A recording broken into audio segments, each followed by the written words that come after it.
regardez notre responsabilité, nous tous. Est-ce qu'on fait notre part devant Dieu, nous tous, mari, comme femme, comme enfant? On est dans une société, c'est la hiérarchie. Et le gros problème, je vais vous le dire, le gros problème qu'on vit nous tous, c'est qu'on refuse l'autorité partout. On n'en veut plus. C'est ça l'anarchie. C'est pour ça que le mal s'amplifie. On ne veut plus d'autorité de personne. Pourquoi? On est déçu des politiciens. On ne les écoute plus. On passe par-dessus. On est déçu des policiers, des forces de l'ordre. On passe par-dessus, c'est les voyous qui les tabassent.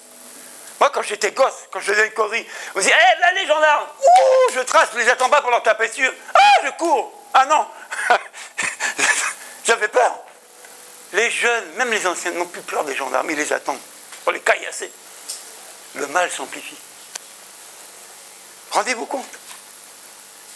Rendez-vous compte dans quelle société on vit. Mais où est la responsabilité de l'Église aujourd'hui, mon frère, ma soeur? Excusez-moi. Où est notre part devant Dieu, dans la prière, dans l'action? Je vous donne un sujet de prière. Ça fait 3 semaines que j'ai une pensée forte pour la ville de Breteuil et les alentours.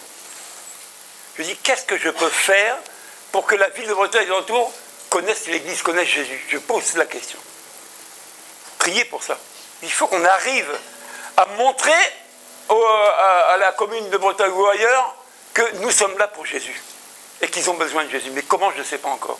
Mais c'est une pensée forte que j'ai en ce moment. Je dis, comment on peut se faire connaître aux gens du monde sans avoir Bible ouverte, sans faire du prosélytisme, mais par des actions qui parlent de Jésus? Comment? Ça, c'est un sujet de prière, parce que c'est intéressant et c'est gagnant.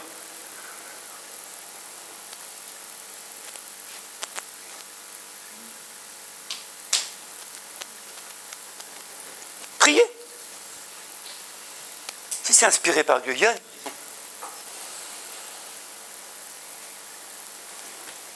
On revient, Matthieu 6. Là où on s'était attardé, et on s'était dit on va jeûner.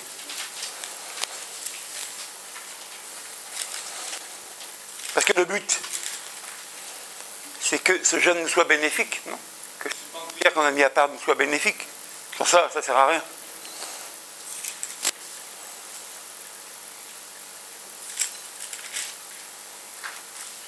Excusez-moi. Ah voilà.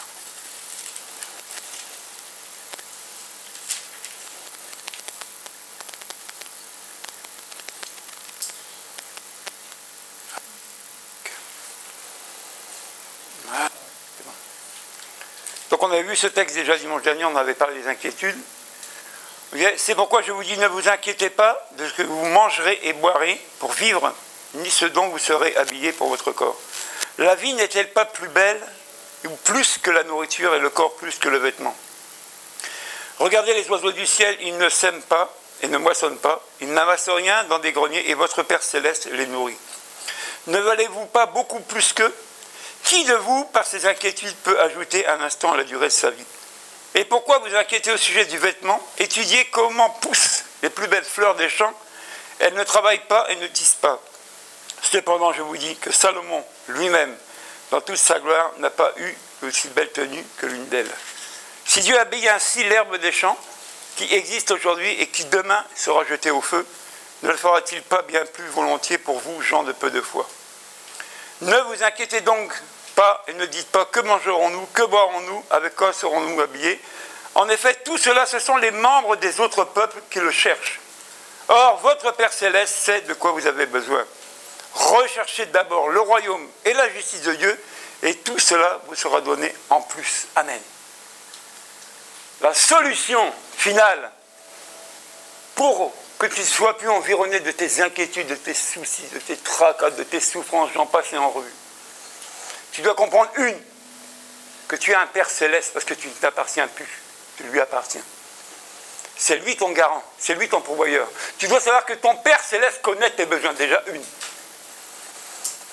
Mais pour que ton Père Céleste te donne ce dont tu as besoin, il y a aussi une condition. Tu dois le chercher premièrement. Quelle est notre priorité aujourd'hui, nous qui avons cru en l'Évangile? Quelle est notre priorité, franchement? Qui a pris la première place dans ma vie? Est-ce que je le laisse à Dieu? C'est lui qui est le premier. C'est lui qui règne en premier dans ma vie. Lui d'abord, les autres après. Lui d'abord, ma maison après. Lui d'abord, ma femme après. Jésus d'abord. C'est dur, hein? C'est écrit. Je m'explique, hein, vous allez voir. On donne d'abord la priorité à Dieu. On cherche à lui ressembler dans tous les aspects. C'est-à-dire qu'on doit être revêtu de ses compassions, de sa miséricorde. La Bible dit, ayez les mêmes pensées qui étaient en Jésus-Christ. Tu dois chercher premièrement les pensées de Dieu, elles doivent s'appliquer dans ta vie. Ne pense plus comme avant. N'aie plus les mêmes sentiments qu'avant, puisque bibliquement tu n'es plus le même, tu es une nouvelle créature. Tu es selon Dieu créé pour lui. Est-ce que nous, on passe du temps premièrement à revêtir Christ? Amen. Un vêtement d'amour et de compassion que j'habille, j'enfile, pour faire quoi? Mais pour le manifester. Où est-ce que j'ai le même rebelle, la même personne? Ben, si tu ne t'abonnes pas à chercher Dieu, tu seras la même personne. Et tu seras toujours inquiet. Parce que tu as un Père Céleste, oui, mais ton Père Céleste a des obligations, a des obligeances. Il a des choses importantes. Amen. Dieu est Dieu, mais regardez, il se met en colère des fois aussi. S'il y a bien une chose que Dieu a en horreur, mais je dis bien en horreur, c'est le péché. Pas le pécheur, le péché. Tout ce qui est lié et sujet au mal, Dieu a ça en horreur. Et il nous enseigne, il dit, ayez le mal en horreur, mais recherchez le bien envers tous, et surtout envers les frères en la foi. Est-ce qu'on fait tout pour nos frères en la foi ou nos sœurs en la foi? Est-ce qu'on fait tout? Ou est-ce que tu fais d'abord pour toi? Bon, moi, je m'organise. Hein. J'ai fait mon petit planning, mon petit truc à moi. Ah, chérie, j'ai fait un peu le bilan de la semaine, ce qu'on doit faire. Il va rester 1 heure pour Jésus. On fait quoi? 1 heure. Tu n'as que ça à lui donner? 1 heure. Et dis donc, pas cher payé, hein. Combien il y a d'heures dans une semaine? Calculez, 24 heures par 7. Les matheux, là, les jeunes, donnez-moi tout de suite, calcul mental. Kenny, il dort. T'as pas eu ton bac encore, si? Non, c'est bientôt. Ben, dites-moi une réponse. Voilà, je vais prendre les petits. 168 heures. 168 heures, on est d'accord avec ça? 168 heures en une semaine. Franchement, tu donnes combien d'heures à Dieu? Combien de temps tu lui donnes? 2 heures le dimanche? Ça fait, s'il y a 4 dimanches, ça fait 8 heures par mois.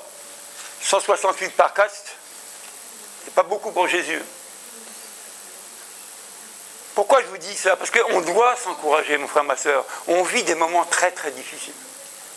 Ce n'est pas le moment de baisser la garde, non. Ce n'est pas le moment de s'observer ou de se chercher, c'est le moment de venir prier davantage. C'est le moment de guérir nos différends avec l'amour de Christ. Je disais tantôt à quelqu'un, mais moi je ne comprends pas un chrétien qui ne pardonne pas. Donc s'il n'y a pas de pardon, ben, c'est qu'il n'y a pas d'amour. Ah oui, ça va avec, hein. Si tu ne pardonnes pas parce qu'on t'a piqué, on t'a brûlé, ben elle est où l'amour? Moi je pose la question. Celui qui aime peu, pardonne peu. Comprenez bien. Tant qu'il y aura des êtres humains, on va se cogner, ça arrivera. On va tout faire pour, mais ça peut arriver. Un mot qui est sorti, l'autre il l'a mal pris. Un peu comme notre soeur qui a réclamé la Prière. Et qui gloire. Vous voyez? Elle a demandé la prière. Parce qu'elle est convaincue que ça ne va pas. Hein? Mais nous, quand ça ne va pas, est-ce qu'on demande l'aide de Dieu dans la prière? Ou on lutte nous-mêmes avec le problème? Je dis attention, il faut être costaud pour lutter avec les choses de l'esprit, hein, pour tenir avec.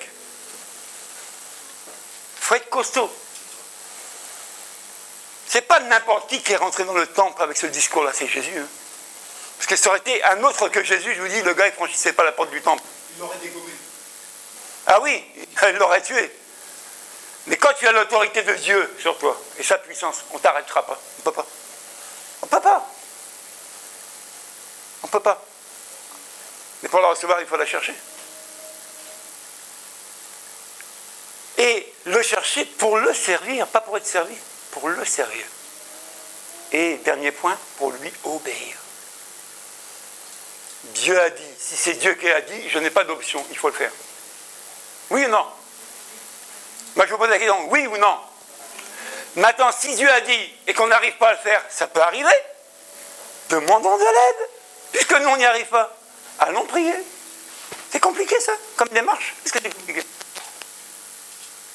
Puis, il y a des choses basiques, simples, qui sont à notre disposition et on ne veut pas. Aujourd'hui, l'outil que beaucoup aiment, c'est Internet. On aime bien entendre les prédications de un tel. Mais celles de l'Église, on ne les écoute pas. Pour beaucoup. Soyez sincères. Vous revoyez souvent les vidéos, vous écoutez souvent les messages quand c'est prêché ici. Je l'ai dit, je crois que c'est dimanche dernier. Les églises d'ailleurs, c'est ailleurs. Ici, c'est ici. Vous comprenez ce que je dis? Mais c'est pour Jésus, les deux. Mais si nous, on n'a pas les mêmes sentiments et les mêmes pensées ensemble, comment on va avancer ensemble? Est-ce qu'on voit que diviser, on va aller loin? Déjà, on n'a pas de force. Mais quand on est ensemble, on est unis. Mais l'unité ne se crée qu'avec de l'amour. Hein. Pas d'amour, pas d'unité possible. Mais aimer quelqu'un, c'est l'aimer tel qu'il est, dans l'état où il est, mauvais comme il est, méchant comme il est, rabat-joie comme il est, critique comme il est, médisant comme il est, aime-le. Tu peux te fatiguer, tu ne le changeras pas, vas-y, continue. Mais il y a quelqu'un qui viendra pour le changer, c'est Jésus. Est-ce que tu fais appel à lui? Vous voyez, on n'a plus cet aspect. On est encore bien charnel pour beaucoup. On va régler les problèmes nous-mêmes. Un jour, une sœur a dit, moi, je ne vais pas faire prier parce que lui, si je vais lui parler, je le connais. Bah, c'est bien.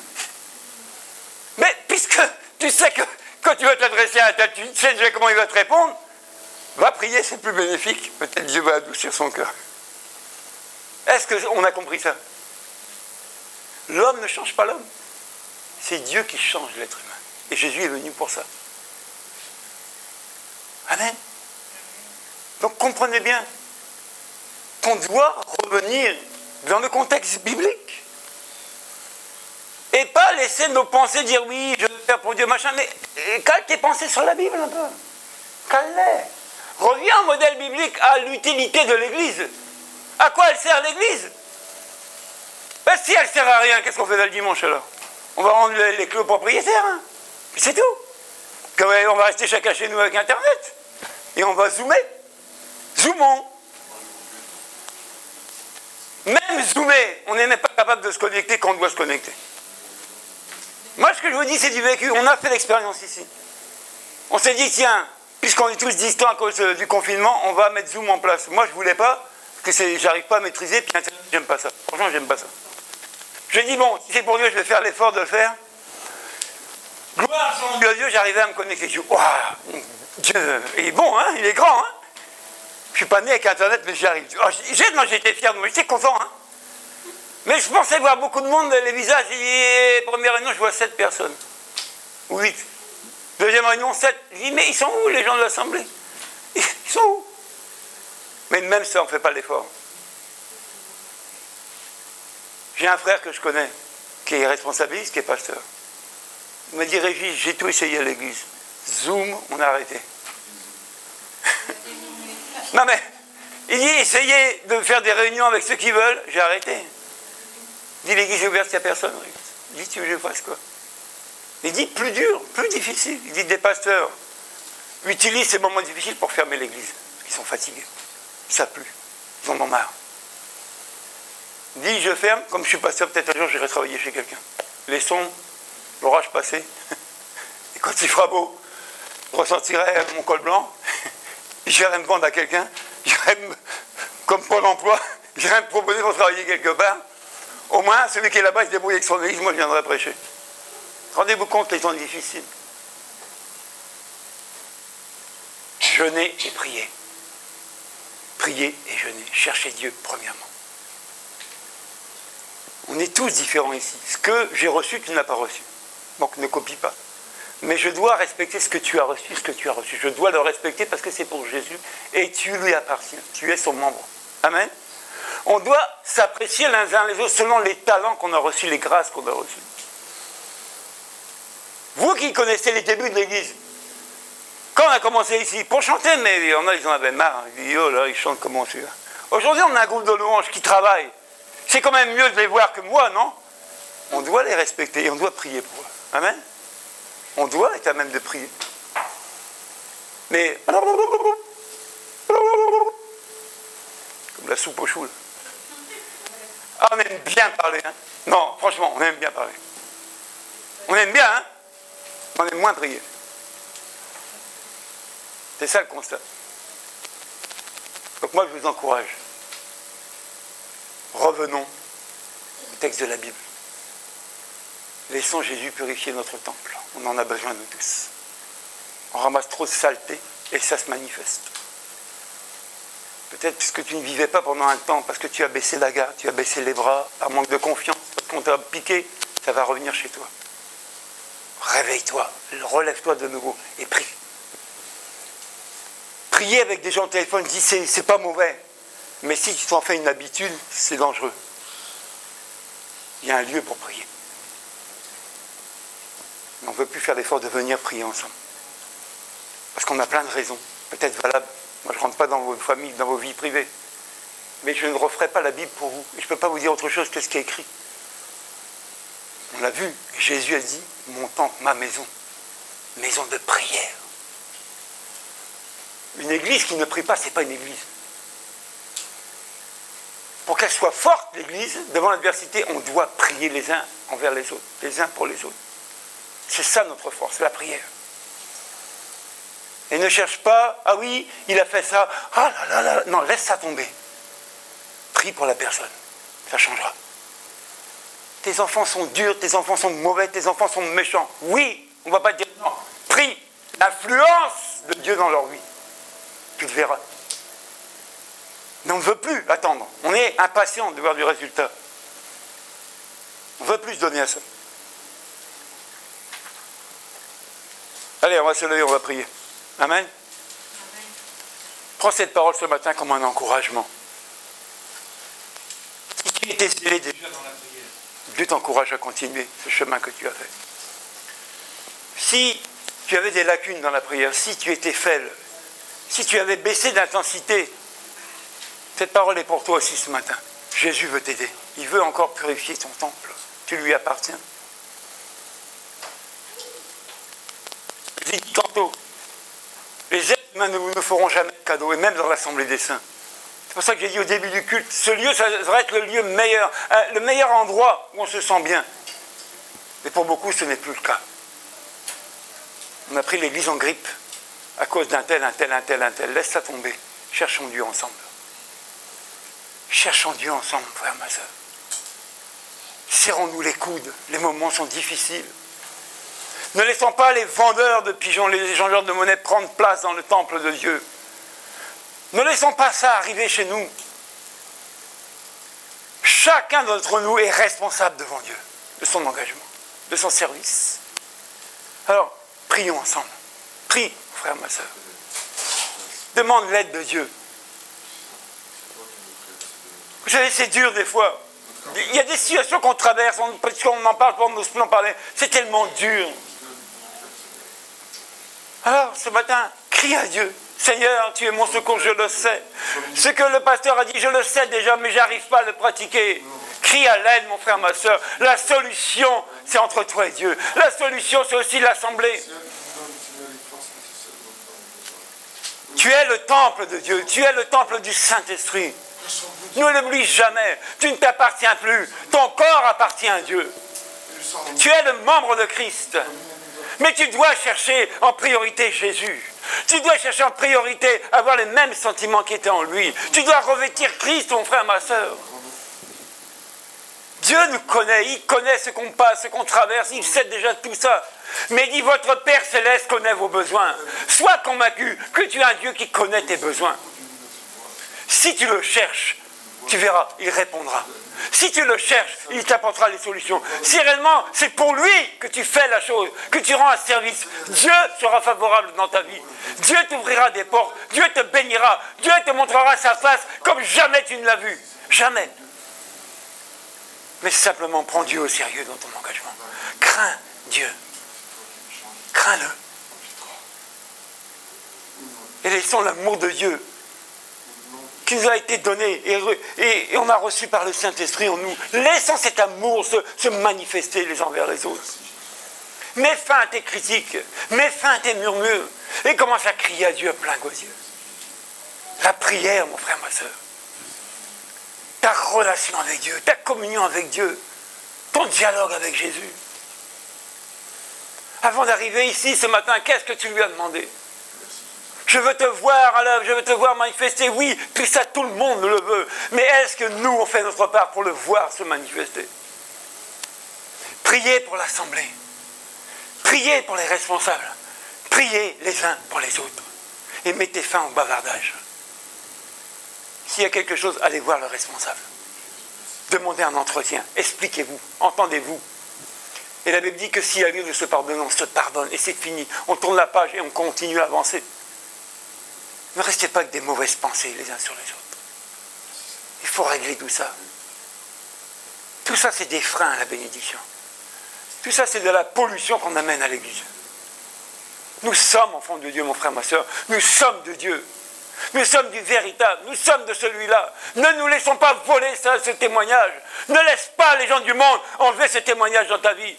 Lève-toi dans la prière pour tes voisins. Lève-toi dans ta maison pour ta famille. Lève-toi dans la prière et crie à Dieu à plein gosier. Dieu verra ton attitude. Dieu verra tes efforts et te récompensera. Qui le croit ce matin? Qui le croit ce matin? Qui le croit réellement ce matin? Qu'avec Dieu tout est possible. On a chanté Dieu est capable de faire tout ce qu'il dit. Qui le croit encore ce matin? Mais aie foi, mon frère, ma soeur, en la prière. Aie foi en l'Église. Aie foi en la parole de Dieu. Aie foi en Jésus. Est-ce qu'on peut amener un chant, le groupe de louanges? Laissez-vous inspirer. On a besoin que les cœurs se libèrent. On ne va pas arrêter la prédication comme ça brutalement et repartir chez nous. Il faut que cette parole vienne s'asseoir dans nos cœurs.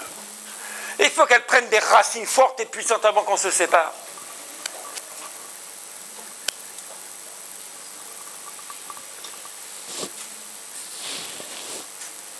Seigneur,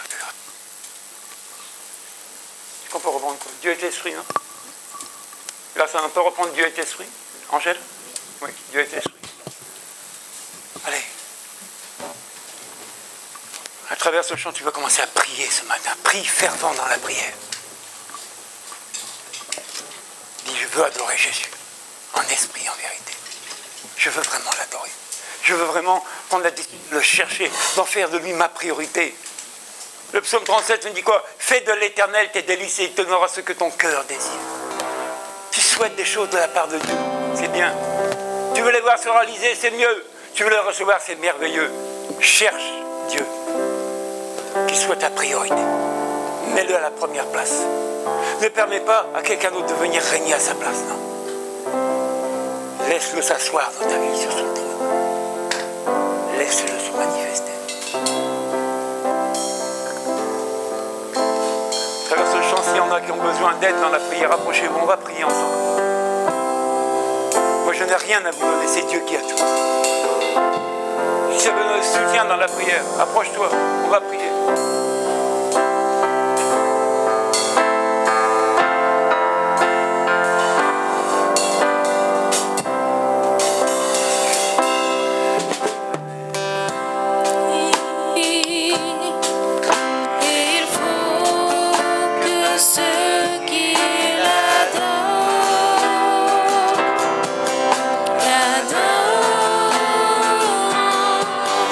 L'esprit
profondeur de petit jour de venir s'installer, de monter sur le pas. Ne permets pas d'échanger de monnaie, ne permets pas ça, avec toi, ne permets pas ça. Laisse Jésus purifier tout le temps, mon frère, ma soeur. Jésus va te purifier, mon frère, ma soeur. Jésus va enlever tes souillures. Laisse-le faire, laisse-le intervenir.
Sa parole est vie et esprit. Alors remercie Dieu de ce que tu as entendu. Nous avons besoin d'aide et de soutien. Approche-toi. Ensemble, on va prier. Pour que Dieu intervienne favorablement dans ta vie. Pour que Dieu t'aide à le mettre à la première place. Pour que Dieu t'aide à abandonner toutes ces choses qui sont encore dans ta vie. Jésus l'a dit. Ma maison sera appelée une maison de prière.